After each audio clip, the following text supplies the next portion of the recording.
Hi, everyone. It's Miss Guillory, and I am here to talk to you today about social reforms and the reform movement. This is an era, the reform era. It is when things in society changed.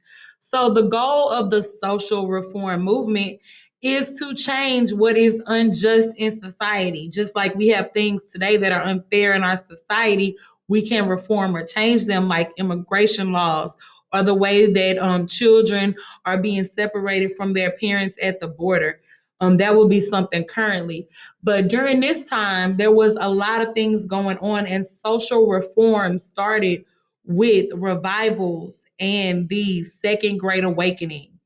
You may not remember, but the first Great Awakening happened during colonization. It's when people got really religious and all that. But the Second Great Awakening will have people being religious and waking up to things that are unjust.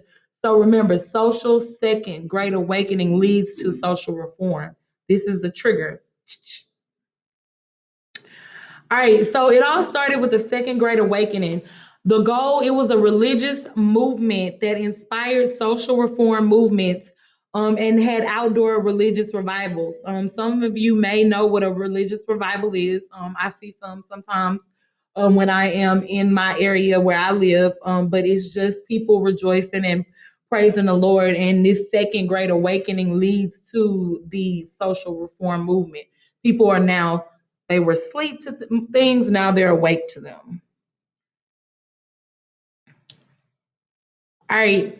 So labor unions. What do we know about Labor Day? Well, back in the day, people didn't have weekends off or they didn't have time off. So what they did do was to instill Labor Day, which was a day off for people who were in the workplace.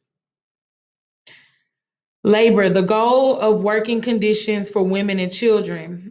Back then, children worked in factories. They were dangerous, they were dirty, nasty, filthy places for people to work, very unsanitary.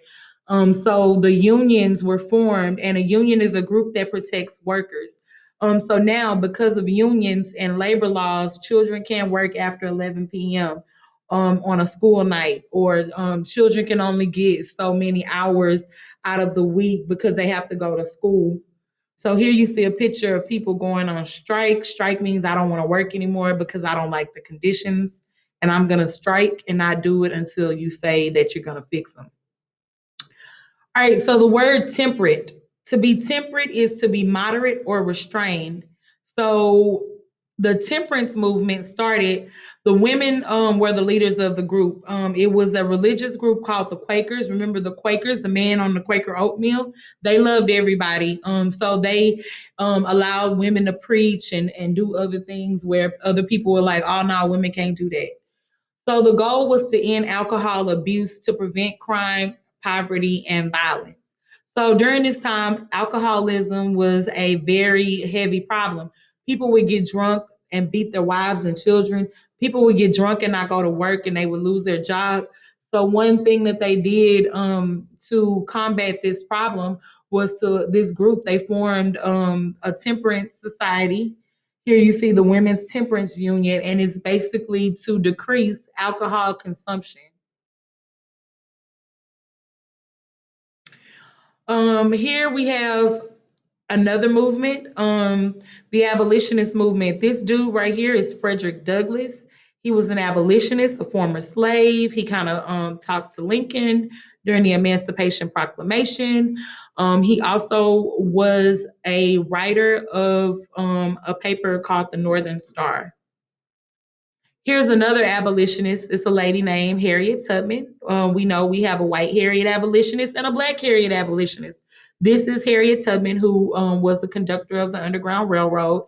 It wasn't a real railroad. It was a society for moving slaves on the Underground Passage.